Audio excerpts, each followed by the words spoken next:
Latar belakang dalam masalah tersebut adalah adanya kebijakan mempertahankan dominasi mayoritas kulit putih atas mayoritas bukan kulit putih melalui pengaturan masyarakat di bidang sosial, budaya, politik, militer, dan ekonomi.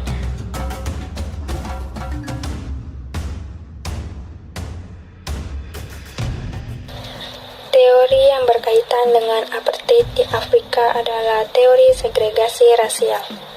Segregasi rasial adalah segregasi atau pemisahan, baik oleh hukum atau tindakan, orang-orang di ras yang berbeda dalam segala macam kegiatan sehari-hari seperti pendidikan, perumahan, dan penggunaan fasilitas umum. Dengan demikian, segregasi rasial adalah bentuk rasisme institusional. Hukum segregasi ras telah ada di banyak negara, terutama Amerika Serikat, Nazi Jerman, dan Afrika Selatan selama era apartheid. Meskipun tidak lagi dianggap dapat diterima di sebagian besar negara, segregasi rasial masih ada di banyak komunitas melalui tindakan individu anggotanya. Kebijakan tersebut secara resmi diperkenalkan oleh Perdana Menteri Daniel Francois Malan pada tahun 1948. Namun diskriminasi rasial telah dilakukan di Afrika Selatan sejak awal abad ke-20.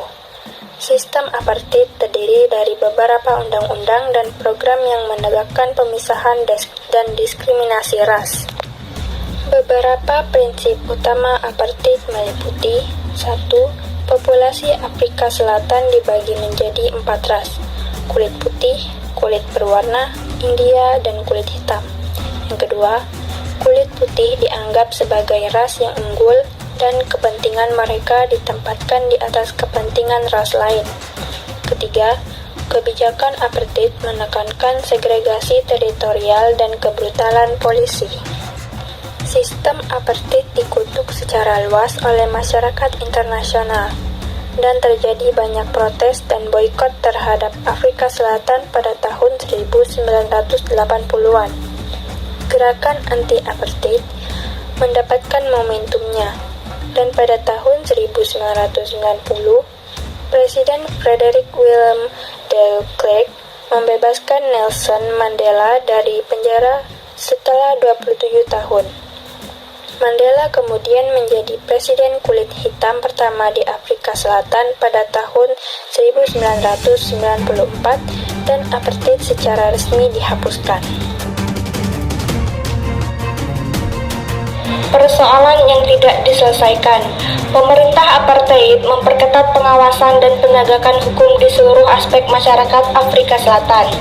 Pemerintah apartheid ingin mengendalikan dan menentukan setiap aspek kehidupan orang kulit hitam, kulit coklat, dan kulit India di Afrika Selatan. Pemerintah apartheid ingin memastikan bahwa pemerintahan minoritas kulit putih di Afrika Selatan tidak hanya diterima oleh kelompok-kelompok yang dikecualikan, tetapi juga dilihat sebagai institusi alami dan jangka panjang untuk menjaga kemakmuran ekonomi Afrika Selatan yang berkulit putih. Adapun ideologi tentang apartheid, ideologi ini ditulis dalam undang-undang yang berbunyi, "The central tenet of apartheid was that its group should develop separately and achieve autonomy in its area." Kalimat tersebut dijabarkan ke 4 pemikiran sebagai berikut.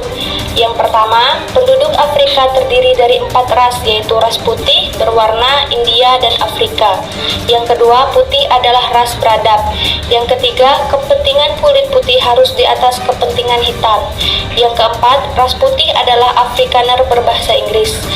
Beberapa dekade lamanya, banyak undang-undang sejenis yang membatasi aktivitas kehidupan dan hak orang Afrika Selatan yang tidak berkulit putih. Salah satu undang-undang yang pemisahan rasial yaitu ada pada larangan perkawinan campur ras yang bermaksud menjaga kemurnian ras kulit putih. Selain itu, ada Undang-Undang Pendaftaran Penduduk Nomor 30 terkait mendaftarkan individu berdasarkan kelompok ras. Ada juga Peraturan Grup Areas Act Nomor 41 yang memisahkan ras-ras ke daerah pemukiman berbeda. Seiring berjalannya waktu, Forward diganti oleh Pieter Botha pada tahun 1976, politik apartheid semakin kental terasa dan memecah belah persatuan Afrika Selatan. Gejala ras diskriminasi yang dilakukan bangsa Eropa memandang penduduk pribumi kulit hitam dengan pandangan rendah. Kondisi tersebut awalnya tidak dipahami oleh mereka, namun lambat laun terjadi kesamaan pikiran tentang diskriminasi rasial ini. Apartheid adalah kebijakan segregasi dan diskriminasi rasial di Afrika Selatan yang berlangsung dari tahun 1948 hingga awal tahun 1990-an. Kebijakan tersebut diterapkan oleh pemerintah minoritas kulit putih dan mengakibatkan penindasan terhadap penduduk mayoritas kulit hitam.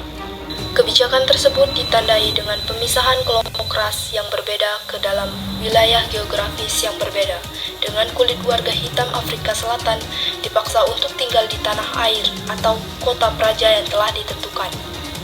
Kebijakan ini juga mengakibatkan hilangnya hak asasi manusia warga kulit hitam Afrika Selatan, termasuk hak untuk memilih, hak untuk memiliki harta benda, dan hak untuk perlakuan yang sama di mata hukum. Kebijakan tersebut akhirnya dibubarkan pada tahun 1990-an, sebagian besar disebabkan oleh upaya aktivis anti-apartheid seperti Nelson Mandela yang dipenjara selama 27 tahun karena aktivismenya. Pembebasan Mandela dari penjara pada tahun 1990 dan terpilihnya dia sebagai presiden kulit hitam pertama di Afrika Selatan pada tahun 1994 menandai berakhirnya apartheid dan dimulainya era baru demokrasi dan kesetaraan di Afrika Selatan. Ketika apartheid dibongkar, beberapa masalah di Afrika Selatan terselesaikan. Yang pertama, berakhirnya segregasi rasial, yaitu kebijakan segregasi rasial dihapuskan dan seluruh warga Afrika Selatan diberikan hak yang sama berdasarkan hukum. Yang kedua, hak untuk memilih. Warga kulit hitam di Afrika Selatan diberikan hak untuk memilih, yang sebelumnya tidak diberikan kepada mereka di bawah apartheid. Yang ketiga, berakhirnya diskriminasi. Diskriminasi terhadap warga kulit hitam Afrika Selatan di berbagai bidang seperti pendidikan, layanan sosial, dan kebudayaan yang telah diakhiri. Kemudian rekonsiliasi, yaitu upaya dilakukan untuk mendorong rekonsiliasi antar kelompok ras yang berbeda di Afrika Selatan, termasuk pembentukan Komisi Kebenaran dan Rekonsiliasi. Yang terakhir, pemberdayaan ekonomi, yaitu upaya yang dilakukan untuk mendorong pemberdayaan ekonomi bagi warga kulit hitam Afrika Selatan, termasuk kebijakan tindakan afirmatif dan distribusi tanah. Secara keseluruhan, berakhirnya apartheid menandai titik balik yang signifikan dalam sejarah Afrika Selatan, ketika negara tersebut bergerak maju demokrasi dan kesetaraan bagi seluruh warga negaranya.